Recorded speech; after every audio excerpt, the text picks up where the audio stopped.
బ్రిటన్ను ఉగ్రదాడి వణికించింది. మాంచెస్టర్ ఎరీనాలో జరిగిన ఆత్మాహుతి దాడిలో 19 మంది చనిపోయారు. ఎరియానా గ్రాండే మ్యూజిక్ కన్సర్ట్లో ఓ దుండగుడు తనను తాను పేల్చేసుకున్నాడు. ఈ దాడిలో 19 మంది ప్రాణాలు కోల్పోగా 50 మంది తీవ్రంగా గాయపడ్డారు.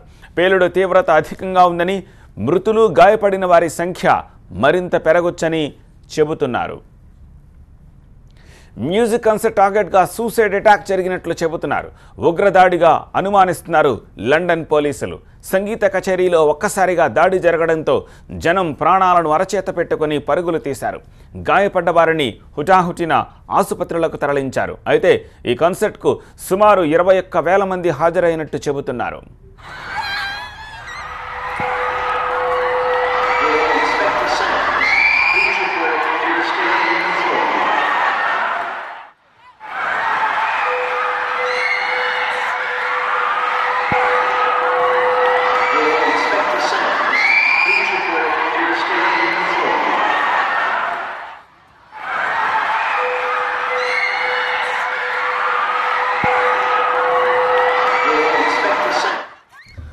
పాప్ సింగర్ గ్రాండే తన ప్రదర్శన ముగించుకున్న కొద్దిసేపటికే ఈ పేలుడు జరిగింది. కార్యక్రమం ముగిసి వెళ్లిపోతా ఉన్న సమయంలో దాడి జరిగినట్లు చెబుతున్నారు. అయితే ఈ ఘటనతో మ్యూజిక్ కన్సర్ట్కు వచ్చిన వాళ్ళంతా భయంతో వణికిపోయారు.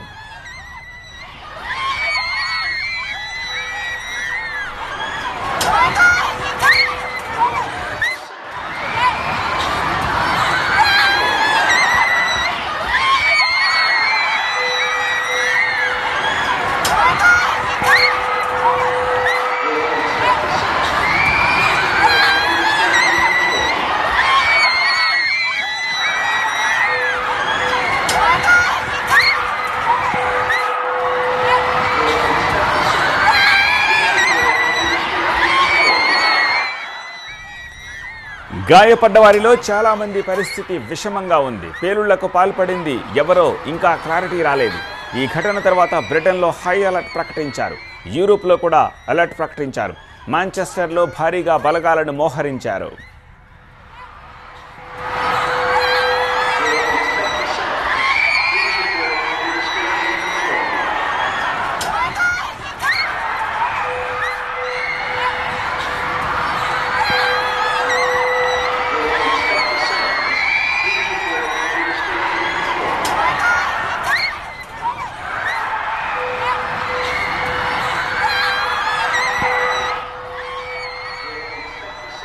ఒక ఓపెన్ ఎయిర్ స్టేడియంలో ఈ ఆత్మాహుతి దాడి జరిగినట్టు సంఘటన ప్రదేశాన్ని బట్టి చూస్తుంటే అర్థమవుతోంది.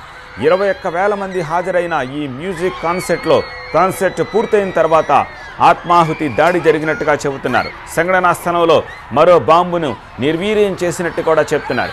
ఎరియానా గ్రాండే మ్యూజిక్ షోకి ఎక్కువ మంది యూత్ హాజరయ్యారు. మృతుల్లో ఎక్కువ మంది టీనేజర్లే ఉండడం అందరినీ కలచివేస్తోంది. పాప్ షో ముగియగానే భారీ పేలుడి శబ్దం వినపడినట్లు ప్రత్యక్ష సాక్షులు తెలిపారు.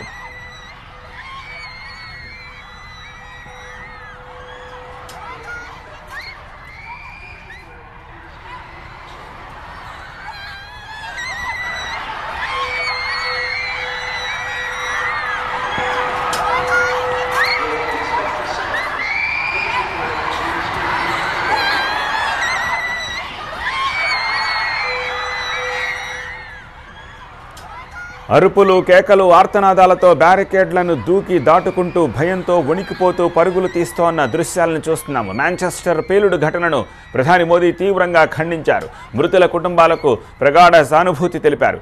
బాలీవుడ్ నటి ప్రియాంక చోప్రా కూడా ఈ దాడిని ఖండించింది. పేలుళ్లలో యూత్ చనిపోవడం చాలా బాధాకరమని చెప్పింది ప్రియాంక.